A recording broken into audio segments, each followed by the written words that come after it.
Hi, it's Luca Guadagnino. Hi, I'm Timothée Chalamet. I'm Taylor Russell. And this is Notes on a Scene.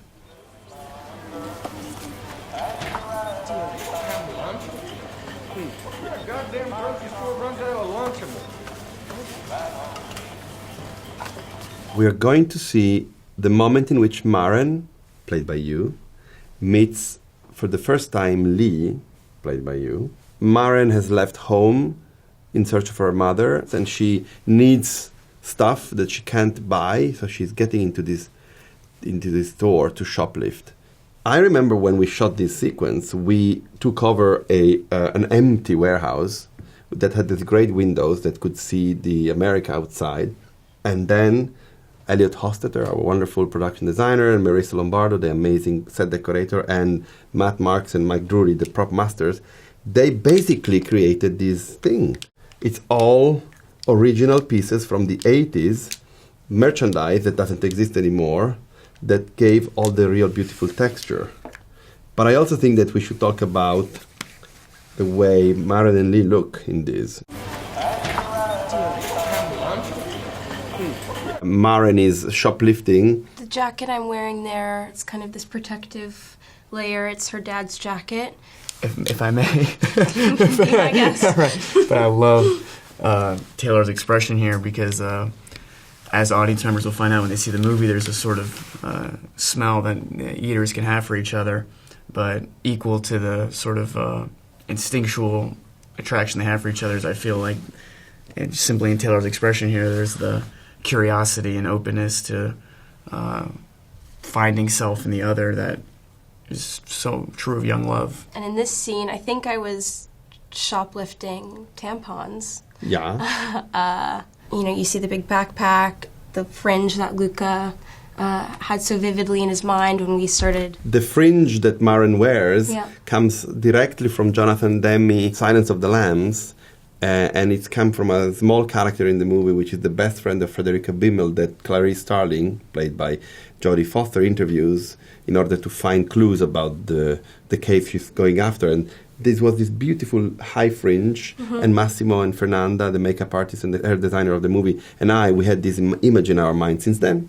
So we said that this is a time to play. Chop. Yes, and you made that chop this. And what about your look? And we like this idea with Lee that he sort of had forged his clothing and his look from people that he had met along his travels, whether it was people that were his prey, for lack of a better expression, or people that simply had foraged around in their homes. So his wardrobe is sort of genderless and is a little bit all over the place, and what he's wearing today could be gone tomorrow. And this hair color here, Luca and I struggled with for quite a bit because we were going in a sort of a lighter direction for a while and a sort of a more expressionistic thing. And then when we were doing research with the hair designer Massimo, we realized that in the late 1980s, a lot of hair colors weren't available. So we actually founded a hair product from the late 80s that was still usable.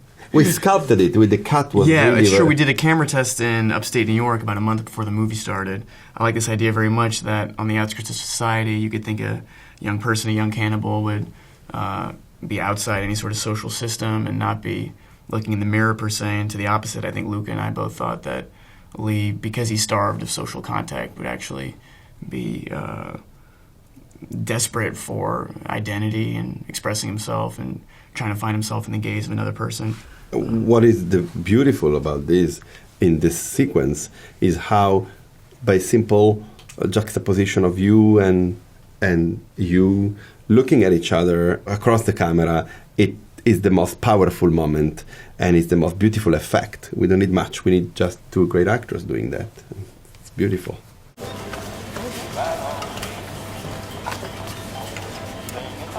Excuse me? Oh, you trying to run me down? In your expression here, you can see how you are very absolutely understanding that this guy is trouble and that this guy, in a way, represents anything that your character is running away from. There's a lot of older men in this movie that I feel that Maren's always kind of, assessing or reflecting her journey off of, and this is another example of that. And also of Lee. in this. Yeah, there is a line. I mean, it's between the two of you against him, which this is the movie. The movie is about these two young, beautiful lovers who, no matter what their real problem they have within their own nature, they're still having to fight a lot of challenges and win over in order to achieve the impossible. Hear this, you dumb hoe? Don't talk to her like that. Hey! You're out of control, buddy. This is the first example you see and that she's seen of somebody in her life who has stuck up for her, who have been on her side. So it's indicative of the relationship in the rest of the movie. Hey, don't talk to her like that. Hey! You're out of control, buddy. You at the store or something? No, I'm not at the store, but I'm going to escort you out of it. I love this moment. She is really feisty and she's very courageous. Maren is going after a big man and really she's saying what she feels she has to say in order to put him on his place. And Lee suddenly steps in to add his voice, so to the two, one becomes two and two becomes one together against that moment, that person. But what I love about it, on top of it, is how Trent Reznor's and Atticus Ross' score suddenly enters the scene and create a connection between the two of you guys with this beautiful romantic moment of guitar that immediately underline that finally one and one has become one unit, the two of you guys. You at the store or something? No, I'm not at the store, but I'm going to escort you out of it. Fucking see what happens. See what happens? Yeah. What's going to happen? Something bad's going to happen? Yeah. Outside. We're going outside. You enjoy hassling people, man? Is that what you do on Saturdays? You got a church club? That she's the first one to step to him, and that Lee quickly picks up on the moment to, you know, make a brave stand in front of her. But true to the nature of the character, if people see the movie, Lee's sort of amorphous, I would say.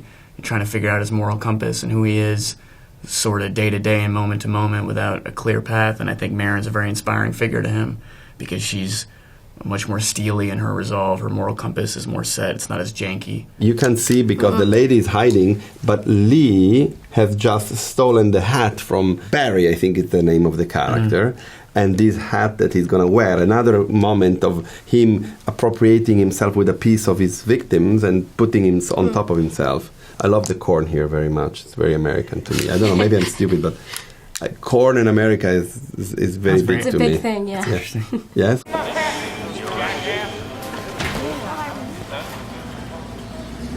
That's another moment that I love, is Maren becoming the American landscape. And in shooting this movie, I'm Italian, and I mean, I know America quite well. I've been there for many, many times, but this is my first American movie. And of course, I love Hollywood cinema and American cinema, and so I've been seeing so many movies about America, from America, that when I came there to do it, I was kind of humbled by the idea of approaching the landscape and, in general, the Americana. And what we tried to do was to be at the height of the characters, to see the place from their perspective.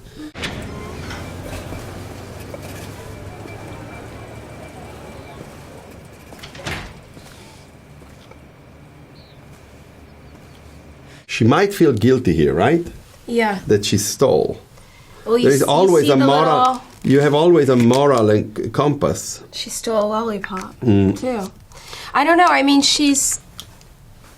I think that's the thing with Maren through the whole movie, is that she does these things. This purely is for survival, too. She's never stolen before. This is the first time. And having first at that age, she's 18, you know, it's terrifying. Yeah, and I like the way the direction of your gaze toward what you're leaving behind, because both Maren and Lee, they particularly fight their identity, and they're trying to find a place in the world that could contain them, despite who they are and what they have to do by the sheer power of their nature. Our wonderful Arseni Khachaturan, who is the director of photography of this movie, he was 27 when we shot this film, which is shot in 35 millimeters. In this movie, he was so wonderful in understanding the light of the time, even though he wasn't even born in that time, in the 80s.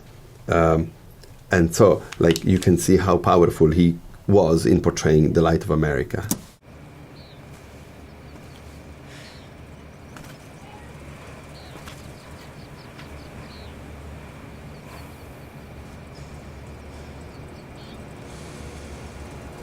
She still is like thinking of what she has done and what she has left behind, when suddenly something in front of her, it's having a very strong pull toward her, right? And this plays with another 27-year-old collaborator of ours, Marco Costa, the editor, where you can see how he made us feel how Maren is unavoidably attracted to what is in front of her. These three cuts are telling us, Hitchcock way, that there is something there that she's attracted by.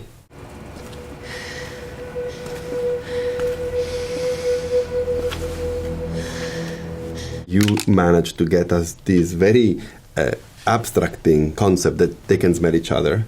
I just remember you saying "smell more" on the day. Was it that thing then? Okay. Yeah. It was hard for me to gauge what would read or not, or if it would be, I don't know, if I would work doing that.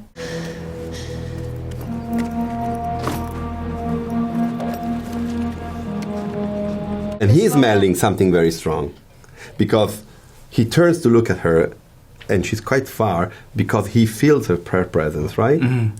I like this moment very much, too. I like how Taylor just put it as well, because if for her this is the first day where she had to play sort of the smelling attributes of the eater, this was the first day that I had to viscerally play this eater post-eating, I guess would be the expression. And that was fascinating for me, because here we were in the countryside of Ohio. This building had a couple notices. It was in disrepair. And it was on this day I really realized how different this experience was with Luca compared to the beautiful Italian countryside that I spent a summer in when I was 20. And all of a sudden I was, had a bunch of SFX blood going down my chest. As Luca said, I like this hat figure right here, because this hat was worn by Barry in the prior scene. I like this. This is very telling about what I like about cinema, is that that I, in other movies I do like, upon a first watch of a movie where a costume feature or a character feature becomes very synonymous with what you're watching, and then upon a second watch you realize, oh wait, that's something that was new to that character at the beginning of the movie.